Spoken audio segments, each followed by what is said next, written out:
Shalom, selamat pagi Bapak Ibu saudara kasih dalam Tuhan. Kembali pagi hari ini kita akan merenungkan firman Tuhan. Sebelumnya mari kita mau bersyukur, mari kita mau mohon pertolongan Tuhan. Kita berdoa.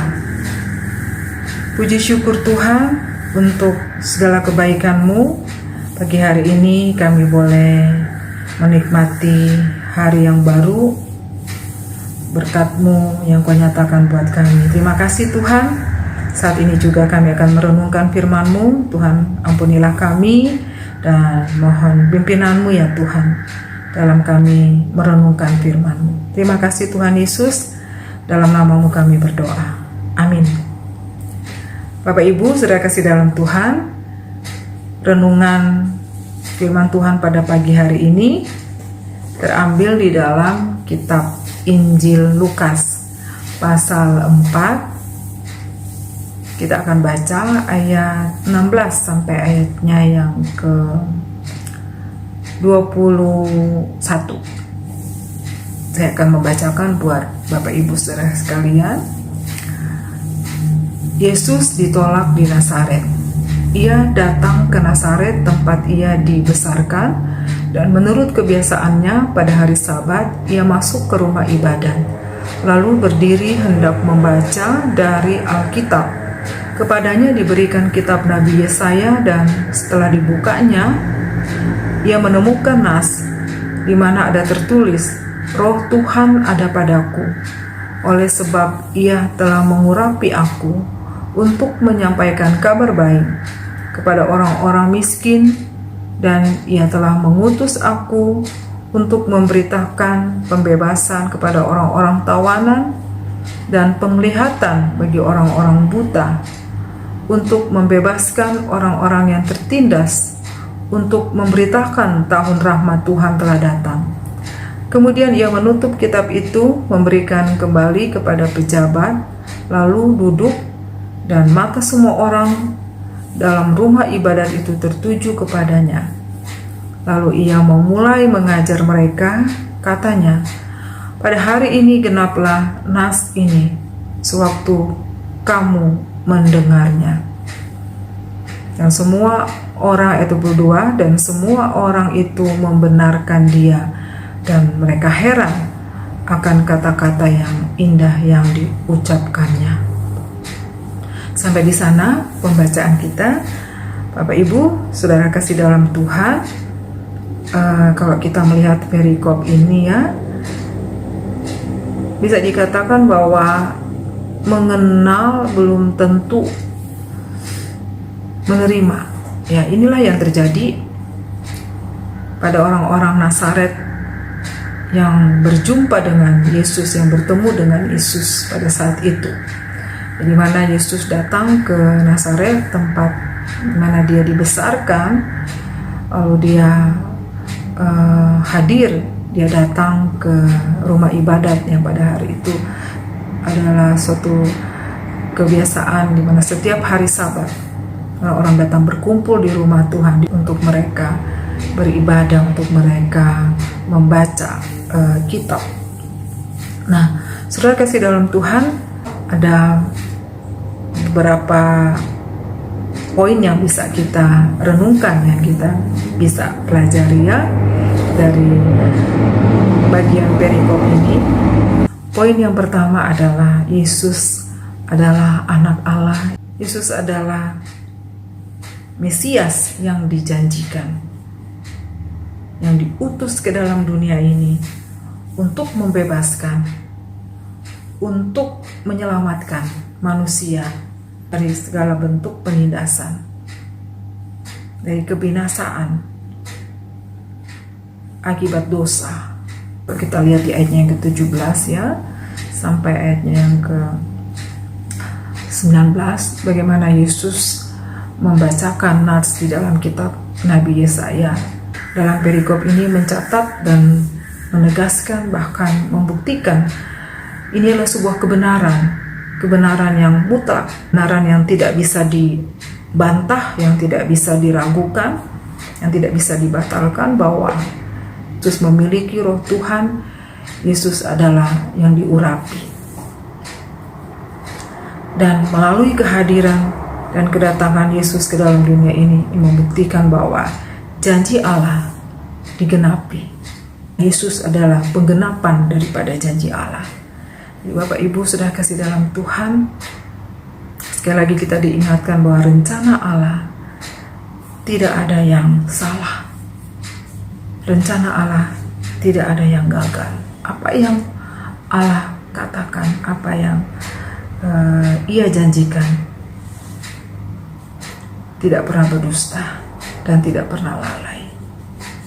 Allah menepati semua janjinya. Sudah kasih dalam Tuhan, melalui bagian ini kita diingatkan lagi untuk kita bersyukur karena Yesus boleh hadir di tengah-tengah dunia ini, karena Yesus boleh hadir di dalam kehidupan kita untuk memberikan kita kelepasan, untuk memberikan kita cahaya, memberikan terang di dalam kehidupan kita yang gelap oleh karena dosa, untuk memberikan kita pembebasan, untuk menyelamatkan kita dari kebinasaan, kematian kekal. Poin yang kedua adalah kita berbicara mengenai pengenalan. Nah, kalau kita melihat di sini bahwa orang-orang di Nazaret itu cukup mengenal Yesus. Yang mereka mengenal Yesus yang adalah bukan orang asing sebenarnya, karena Yesus besar dan tumbuh di Nazaret. Tetapi sayang sekali mereka hanya mengenal Yesus secara lahiriah.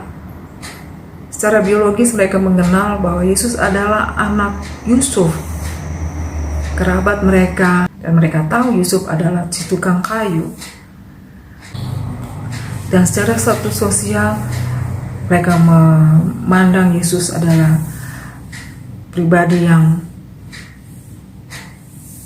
berasal dari keluarga yang sederhana, bukan keluarga yang terpandang. Dia hanya orang biasa, rakyat biasa.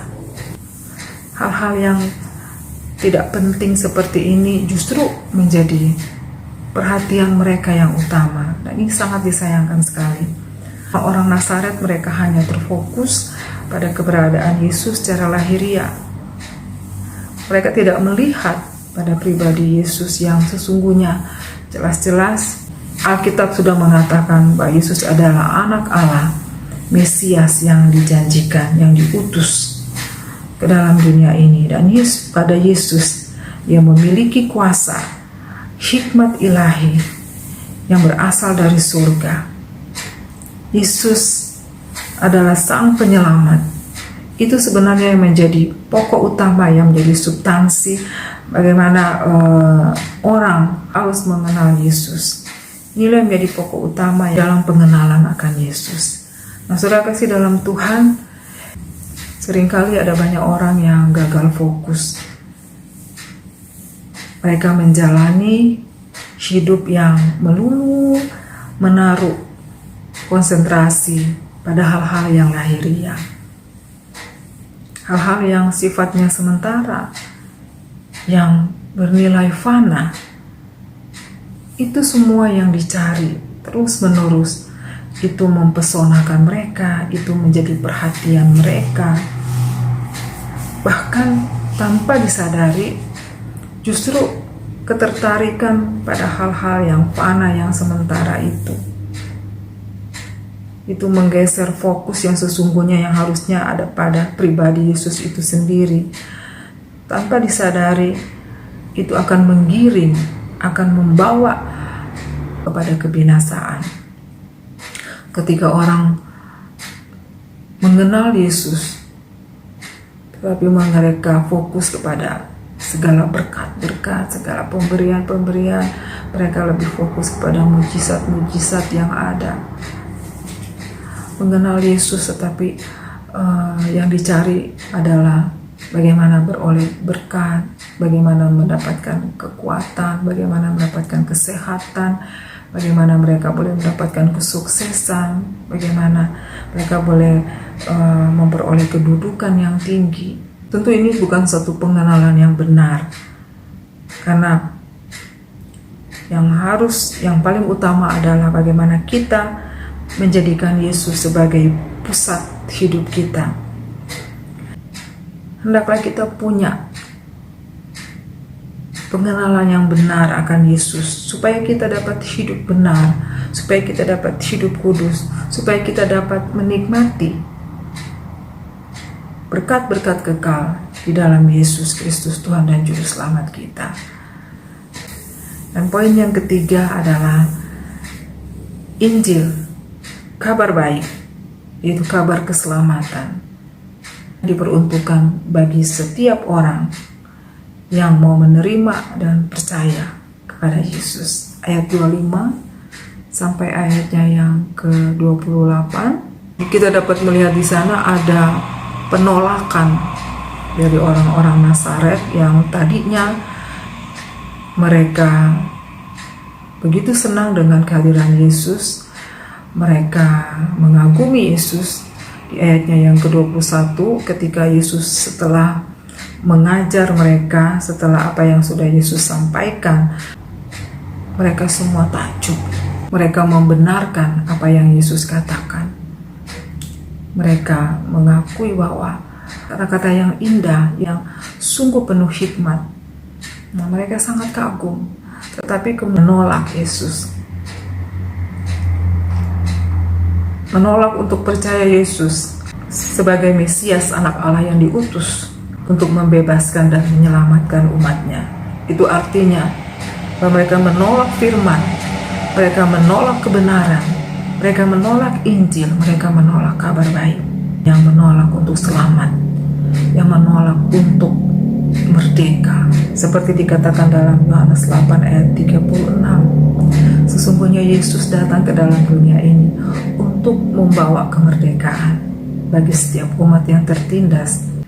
Kiranya Tuhan Yesus menolong kita untuk kita boleh tetap setia, tetap menerima, percaya dan sungguh-sungguh beriman kepada Yesus sampai akhir hayat hidup kita, dan meneladani Yesus, mengambil bagian dalam pelayanan Yesus, yaitu untuk kita menyampaikan Injil, kabar baik bagi semua orang.